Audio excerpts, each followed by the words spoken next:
దేవునికి స్తోత్రం. దేవుని యొక్క ఘనమైన నామమునకు మహిమా ఘనత కలుగును గాక. దేవుని నామమున మీ అందరికీ నా యొక్క శుభాభివందనలు తెలియజేసుకుంటున్నాను. దేవుని మాటలను శ్రద్ధగా విందాం. దేవుడు మనతో ఈరోజు ఏం మాట్లాడబోచున్నాడో దేవుని యొక్క మాటలను శ్రద్ధగా విందాం. యవ్వనుడా యవ్వన కాలమునా యేసుని కృప నీపై ఉన్నదో లేదో యోచించినావా, పరికించినావా? ప్రభు యేసు కాడిని మోయలేవా? యవ్వనుడా యవ్వన కాలమునా యేసుని కృప నీపై ఉన్నదో లేదో? పరుగులు తీసే నీ యవ్వనం ఉరకలు వేయును పాపానికై. అందుకే నీ జీవితం మలచుకో. యవ్వనుడా యవ్వన కాలమునా యేసుని కృప నీపై ఉన్నదో లేదో? అవునండి, యవ్వన కాలంలో దేవుని యొక్క కృప మన పైన ఉండాలి. ఎందుకనగా యవ్వన ప్రాయం అనేది ప్రతి మనుష్యునికి ఒక టర్నింగ్ పాయింట్ అన్నమాట. యవ్వన కాలమే ప్రతి ఒక్క మనిషి యొక్క భవిష్యత్తును నిర్ణయిస్తారు. యవ్వన కాలంలో చక్కగా తల్లిదండ్రుల మాటలు వింటూ మరి దేవుని యందు భయభక్తులు కలిగి జీవించి మరి చక్కగా చదువుకున్న వారు తమ యొక్క భవిష్యత్తులో చక్కగా స్థిరపడతారు. కాకుండా యవ్వన ప్రాయంలో తమకి ఇష్టం వచ్చినట్టు నడుచుకుంటూ దేవుని మార్గమును విడిచిపెట్టి తల్లిదండ్రుల మాటలు వినకుండా ఉండే వారి యొక్క భవిష్యత్తు మరోలా ఉంటున్నది. కాబట్టి యవ్వన ప్రాయంలోనే ప్రతి కుటుంబంలోనూ యవ్వన బిడ్డలు ఉంటున్నారు.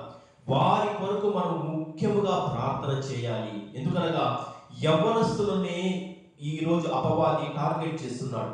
రకరకాల వ్యసనాల ద్వారా, రకరకాల వారి యొక్క ప్రవర్తనల ద్వారా వారు చెడు మార్గంలోనికి వెళ్ళిపోవచ్చు. తల్లిదండ్రుల మాట వినకుండా, దేవునికి విధేయత చూపకుండా తమ భవిష్యత్తును వారు నాశనం చేసుకుంటూ వెళ్ళిపోతున్నారు.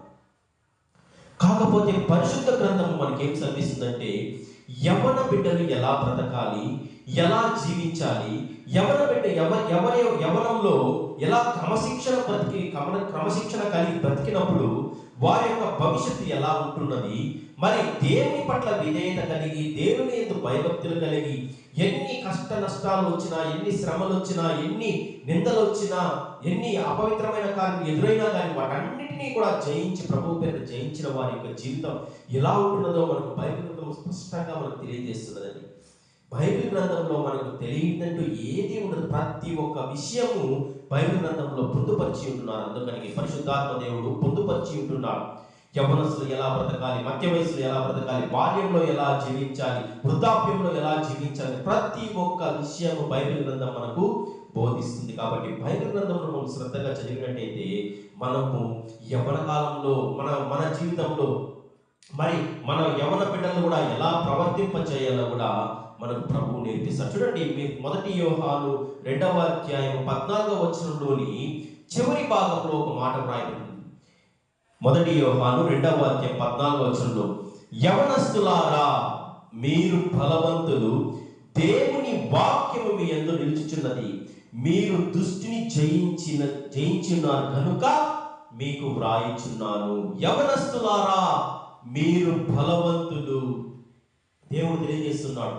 ప్రతి మనిషి యొక్క జీవితంలో 5 దశలు ఉంటాయి కదమ్మా. మొదటిగా బాల్యం, రెండవది కౌమారం, మూడవది యవ్వనం, నాలుగవది మధ్య వయస్సులు, 5వది వృద్ధాప్యం. 5 దశలు ఉంటాయి ప్రతి ఒక్కరి యొక్క జీవితంలో. ఇంగ్లీష్లో మనం చూసినట్టయితే చైల్డ్హుడ్ మరియు teenage, young age, middle age and old age. ముఖ్యంగా ఈ యొక్క టీనేజ్ నుండి యవ్వన ప్రాయం అనగా 13 సంవత్సరముల నుండి 30 సంవత్సరం వరకు కూడా ప్రతి ఒక్కరూ చాలా జాగ్రత్తగా బ్రతకాలి. ఈ యొక్క జీవితమే వారి యొక్క భవిష్యత్తు నిర్ణయిస్తుంది. ముఖ్యంగా ఈ టీనేజ్లో ఉండే వారిపైన అపవాది దాడులు చాలా భయంకరంగా ఉంటుందండి.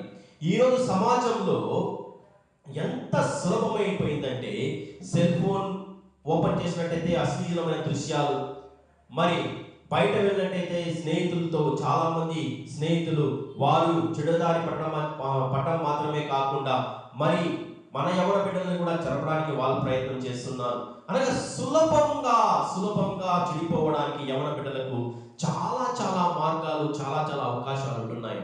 మరి ఎలాగ వీరు దీని నుంచి ఈ యొక్క ఆ చెడు మార్గం నుంచి వీరు ఎలా బయటపడాలంటే, దేవుని వాక్యం ఇలా సెలవిస్తుంది. 119వ కీర్తన 9వ వచనంలో, 119వ కీర్తన 9వ వచనంలో, యవనస్తులు తమ నడతను దేని వలన శుద్ధి చేసుకొందురు? దేవుని వాక్యం వలననే కదా అనే మాట ఇక్కడ వ్రాయబడి ఉంటుందండి. యవనస్తులు దేని చేత తమ నడతను శుద్ధిపరుచుకుంటారంటే దేవుని వాక్యం వలన మాత్రమే. అంత మాత్రమే కాకుండా అదే 119వ కీర్తన 11వ వచనంలో కూడా, దేవా నీ ఎదుటనే పాపం చేయకున్నట్లు నా హృదయంలో నేను నీ వాక్యం ఉంచుకొని ఉన్నాను నాయనా అనే మాట మనకు ఇక్కడ కనబడుతుంది.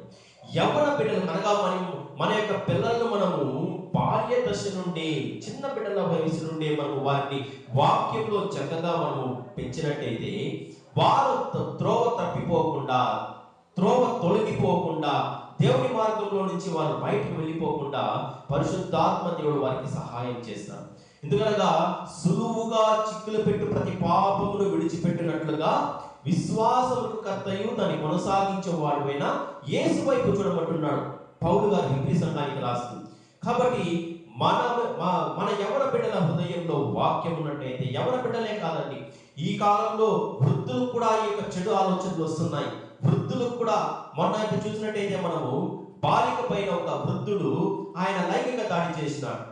అతడు తర్వాత ఆత్మహత్య చేసుకునేంత వరకు అతను దిగజారిపోయాడు. ఎందుకు కారణము? వారి హృదయంలో దేవుని వాక్యములకు చోటు లేదు, దేవునికి చోటు లేదు. కాబట్టి వారు అలా పెడ మార్గంలో పెడదారులు పట్టుచు చిన్న బిడ్డలను సైతం వారిపైన ఆ వ్యామోహపు చూపు చూస్తూ ఆ బిడ్డలను కూడా వారు చెరిపేసేంతగా ఎందుకు దిగజారిపోతున్నారంటే అపవాది బంధకాల్లో వాళ్ళు ఇరుక్కుని పోవచ్చున్నారు. అందుకే క్రైస్తవుగా మనము కామ క్రోధ మోద మదమత్సరాన్ని మనము జయించగలటే, అరిషడ్ వర్గాలను మనం జయించినట్టయితేనే మనము దేవునికి విధేయులుగా, దేవుని దృష్టిలో మనము ఇష్టమైన బిడ్డలుగా జీవించడానికి మనము వీలవుతాయి. కాబట్టి మన హృదయంలో మనం వాక్యం ఉంచుకున్నట్టయితే మనము దేవుని యొక్క కాడిని మోయొచ్చనేసి కూడా మనకు వాక్యంలో మనం చూస్తున్నాం. విలాప వాక్యంలో 3వ అధ్యాయం 27వ వచనం మనకందరికీ సుపరిచితమైన వాక్యమే. యవన కాలమున కాడి మోయుట నరుడికి మేలు. యవన కాలమున కాడి మోయుట నరుడికి మేలు. ఏ కాడి అనగా దేవుని యొక్క కాడిని మనం మోయాలి, దేవుని యొక్క వాక్యమును మనం ప్రకటించాలి.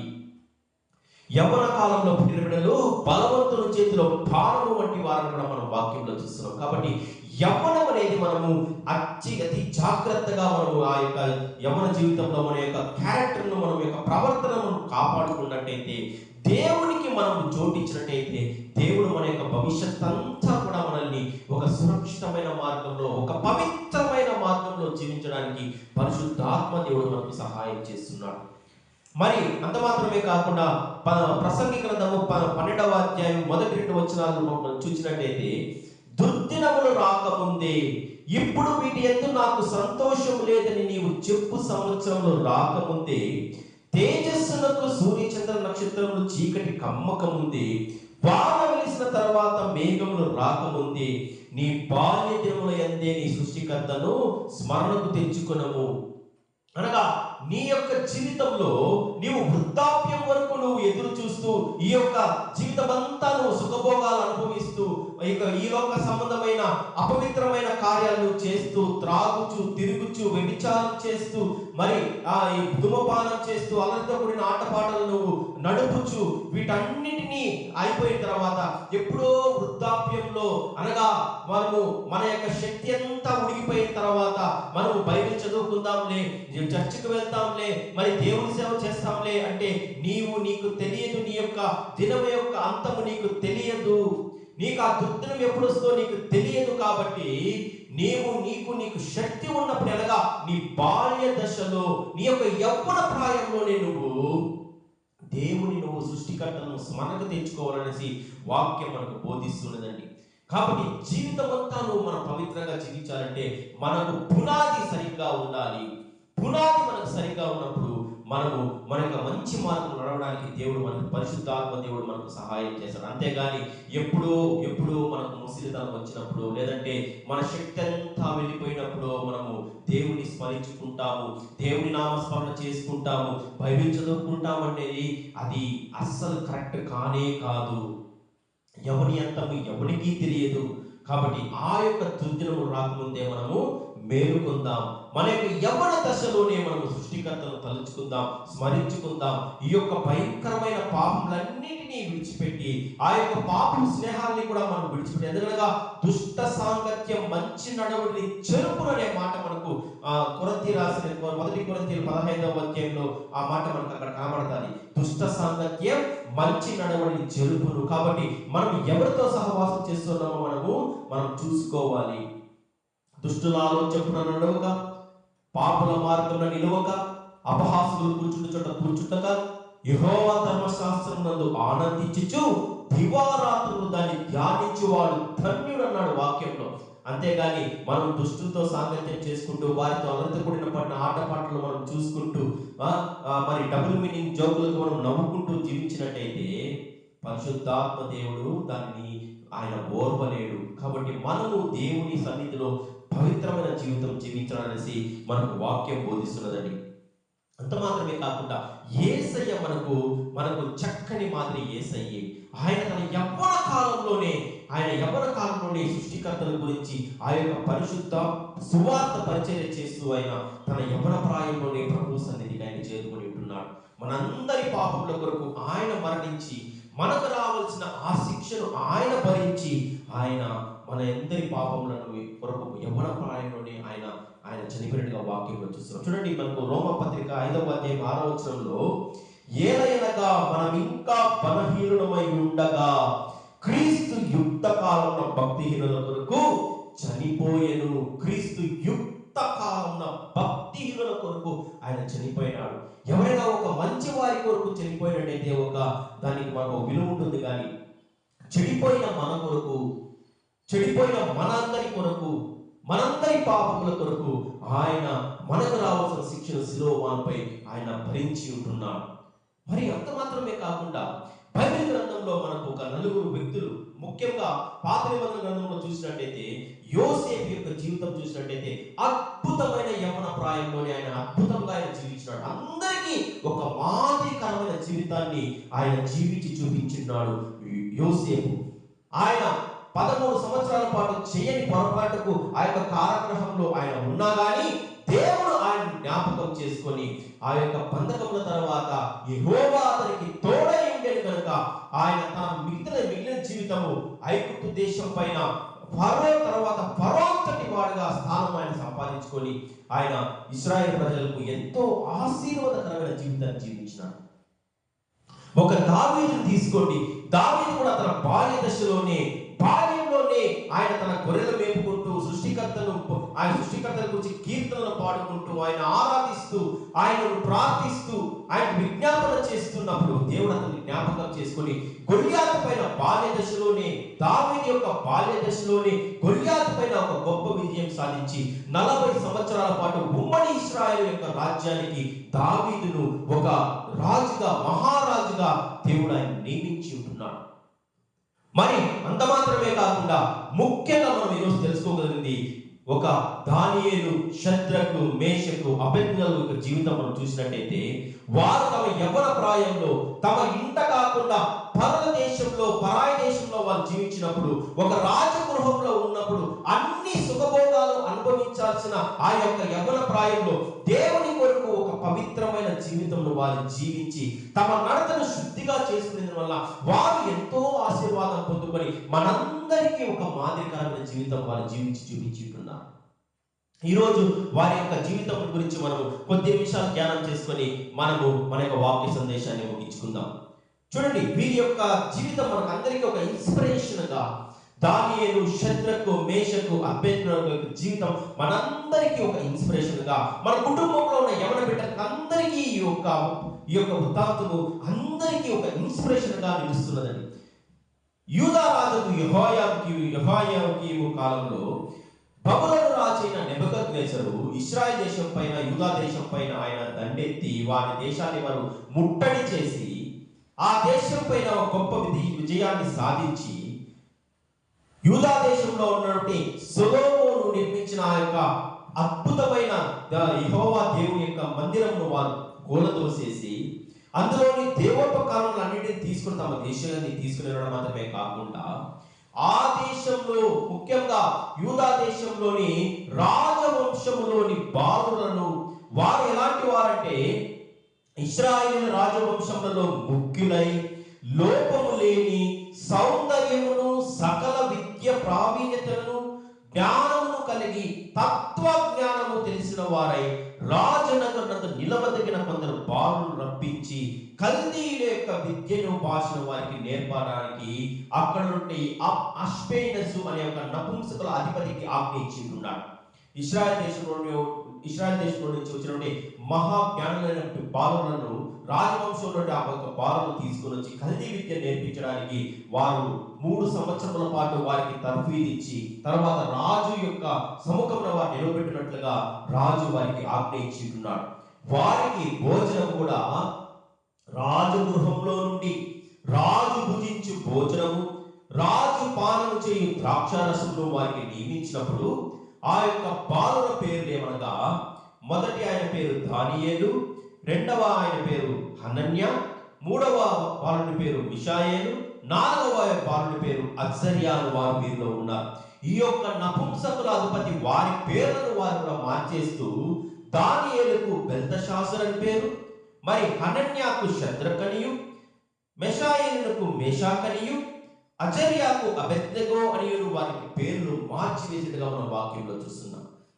మరి రాజు బాలులు అందరూ అక్కడ ఆ అశ్వేనసు యొక్క నపుంసక అధికారి కింద వాళ్ళు ఉంటున్నారు. ఆ బాలులంతా వారికి రాజు భుజించు భోజనము పాలను వారికి కేటాయించినప్పుడు ఈ యొక్క 4 బాలులు అనగా దానియేలు, శద్రకు, మేషకు, అబేద్నెగోలు వారి యొక్క నపుంసకుల అధిపతి అయిన అష్పేనసుతో, మాకు రాజును భోజనం మాకు అవసరం లేదు, మేము వాటిని తిని మేము అపవిత్రం చేసుకోము, మాకు ఆ యొక్క ద్రాక్షారసం వద్దు, వాటిని తాగి మేము అపవిత్రం చేసుకోము, మాకు శాకాధాన్యాలు అనగా శాకాహారాన్ని మంచిదిని మాకు ఇవ్వండి అనేసి వారు ఆ యొక్క నపుంసకుల అధిపతిని అడిగినప్పుడు ఆయన, మిమ్మల్ని నేను రాజు సముఖం ఎదుట మిమ్మల్ని నిలబెట్టినప్పుడు మీ ముఖము ఒకవేళ వాడి ఉన్నట్టయితే రాజు నన్ను మరణానికి అప్పగిస్తాడు కాబట్టి ఇది కుదరదన్నప్పుడు వారు మరలా ఆయన రిక్వెస్ట్ చేసినప్పుడు దేవుడే ఆ యొక్క నపుంసకుల అధిపతి యొక్క మనసును మార్చి వారికి శాకాధాన్యాలు మరియు పానీయం ఇచ్చినట్టుగా వారు ఆయన అంగీకరించినాడు. ఎలాగనగా ఒక్క 10 రోజులు మాకు శాకాహారాన్ని, పానీయాన్ని మా నలుగురికి ఇవ్వండి, ఒకవేళ మా ముఖములు మాడిపోయినట్టయితే, వికారమైనట్టయితే మేము మీరు చెప్పినట్టే మేము వింటాము. చూడండి, రాజగృహము నుండి చక్కని ఆహారం వీరికి వస్తారు, మాంసాహారం, వారికి కావలసిన మాంసాహారం, పలహారములు, మరి సంతోషం కొరకు ద్రాక్షారసము, వీటన్నిటిని కూడా వారు వాటి ద్వారా తమను అపవిత్రపరచుకోకూడదనేసి వారు ప్రతి ఒక్క యవనస్తునికి ఈరోజు ఒక గుణపాఠం నేర్పిస్తున్నాడండి. ఈరోజు యవన బిడ్డలు వారు ఏం తింటున్నారో వారికి తెలియదు, ఏం త్రాగుతున్నారో వారికి తెలియదు.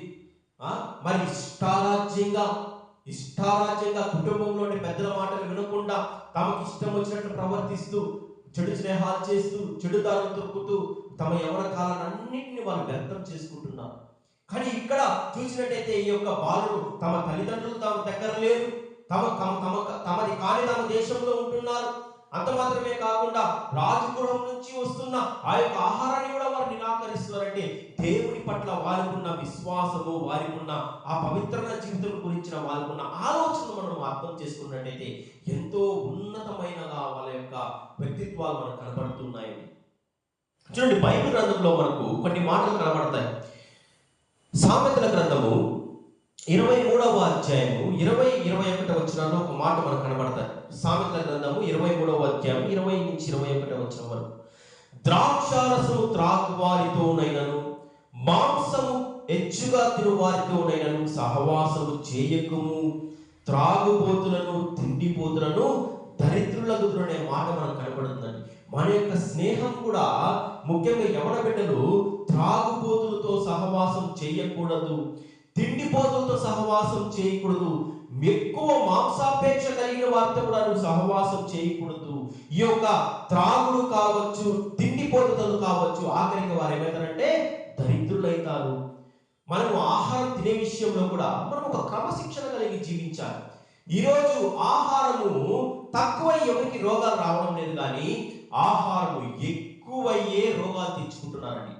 ఒక క్రమశిక్షణకరమైన జీవితం, ఒక ఆహార విషయంలో కూడా ఒక క్రమబద్ధీకరమైన ఆహారం తీసుకుంటూ శరీరానికి కొంతగా వ్యాయామం చేసుకుంటూ అలా గడిపినట్టయితే ప్రతి ఒక్కరికి ఆరోగ్యం చక్కగా ఉంటుంది. అంతేగాని ఇష్టం వచ్చినట్టు మాంసాహారం తీసుకుంటూ, ఇష్టం వచ్చినట్టు ఆ యొక్క మద్యాన్ని తీసుకుంటూ వారు ఉన్నట్టయితే తమ యొక్క ఆరోగ్యాలు పోగొట్టుకోవడమే కాకుండా తమ కుటుంబాన్ని కూడా కష్టాల్లోకి నెట్టేస్తున్నారు. ఈరోజు తమ సొంత సుఖాల కోసము, సొంత క్రియల కోసము తమ కుటుంబాన్ని కూడా ఎంతో మంది వారు నాశనం చేసుకుంటూ వస్తున్నారు. అందుకే బైబిల్ గ్రంథంలో 23 సామెతలు 23వ అధ్యాయం 2వ వచనంలో, నీవు తిండిపోతువైనలా నీ గొంతుకు కత్తి పెట్టుకొనుము.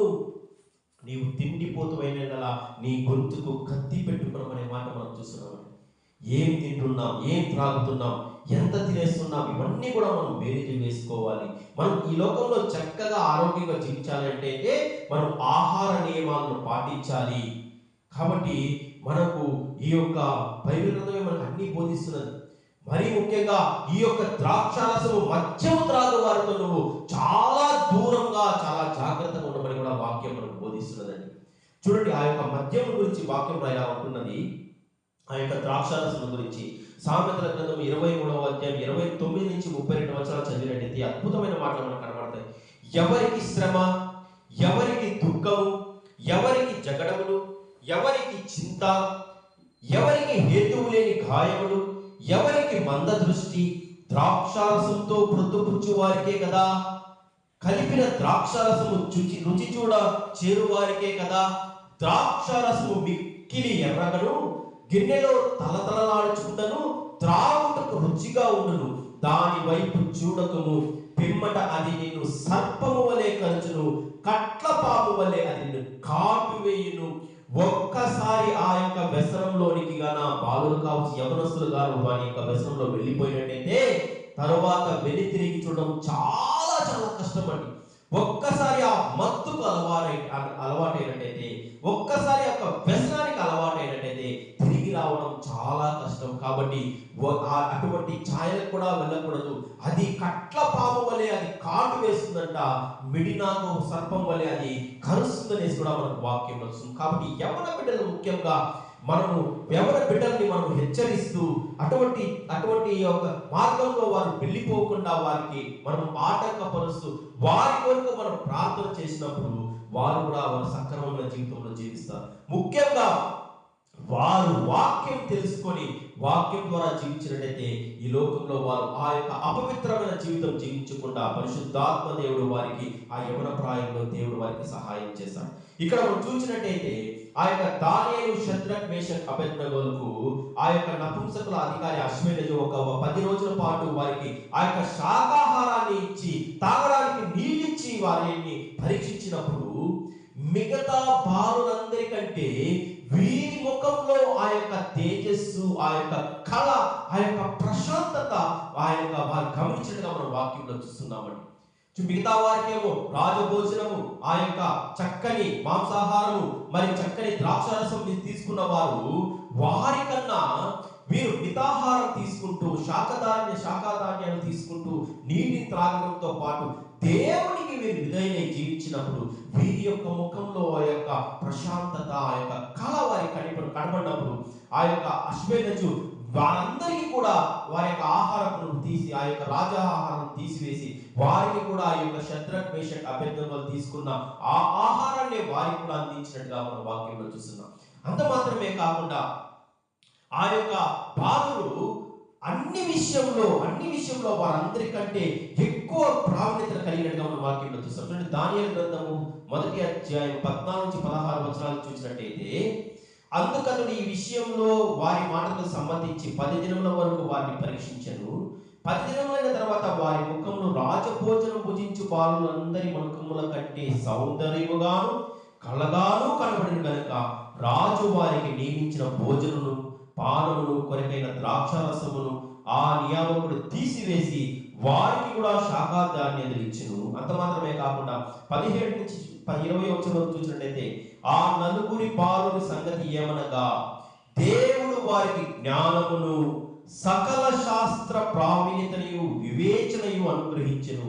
మరియు దానియేలు సకల విధములకు దర్శనములను స్వప్న భావములను గ్రహించు తెలివి గలవాడై ఉండెను. చూడండి, ఇక్కడ ఒక అద్భుతమైన మాట మనం చూస్తున్నాం. ఎవరైతే దేవుని యందు భయభక్తులు కలిగి జీవిస్తారో, ఎవరైతే దేవుని యొక్క ఆజ్ఞలను వారు పాటిస్తూ జీవిస్తారో, దేవుడు వారికి అత్యంత తెలివి జ్ఞానమును వారికి ఇస్తున్నట్టుగా మన వాక్యంలో చూస్తున్నామండి. ఇక్కడ దేవుడు వారికి ఆ యొక్క సకల శాస్త్ర ప్రావీణ్యతను ఇచ్చినాడు. అన్నిటికన్నా మించి జ్ఞానం ఇచ్చినట్టుగా మనం వాక్యంలో చూస్తున్నాం. వాక్యంలో మనం చూసినట్టయితే, యెషయా గ్రంథం 11-2 యెహోవా ఆత్మ జ్ఞాన వివేకములకు ఆధారముగు ఆత్మ, ఆలోచన బలములకు ఆధారముగు ఆత్మ, తెలివిని యెహోవా యందు భయభక్తులు పుట్టించు ఆత్మ అతని మీద నిలుచును. యెహోవా ఆత్మ కలిగిన వారికి జ్ఞానమును వివేకమును ఆధారముగా ఆత్మను దేవుడు దయచేసింది. ఎందుకనగా బుద్ధి జ్ఞాన సర్వసంపద ఎక్కడున్నాయమా? దేవుని యందు గుప్తమున్నాయనే మాట మనం వాక్యంలో చూస్తున్నామండి.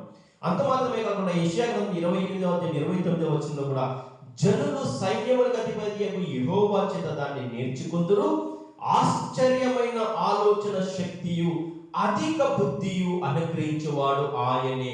ఆశ్చర్యకరమైన ఆలోచన శక్తియు అధిక బుద్ధిగా దయచేసేవాడు ఎవరంటే యెహోవా మాత్రమే. మన దేవుడు, మన సృష్టికర్త మాత్రమే మనకు ఆ యొక్క ఆశ్చర్యమైన ఆలోచన కానీ, తెలివి కానీ, వివేచన కానీ, వివేకము కానీ, బుద్ధి కానీ, జ్ఞానం కానీ, ఇవన్నీ కూడా దేవుడిచ్చే బహుమానం. ఎవరికంటే తన యందు ఎవరైతే భయభక్తులు గల వారై ఉంటారో వారికి దేవుడు వీటిని అనుగ్రహిస్తాడని మనం వాక్యంలో చూస్తున్నాం.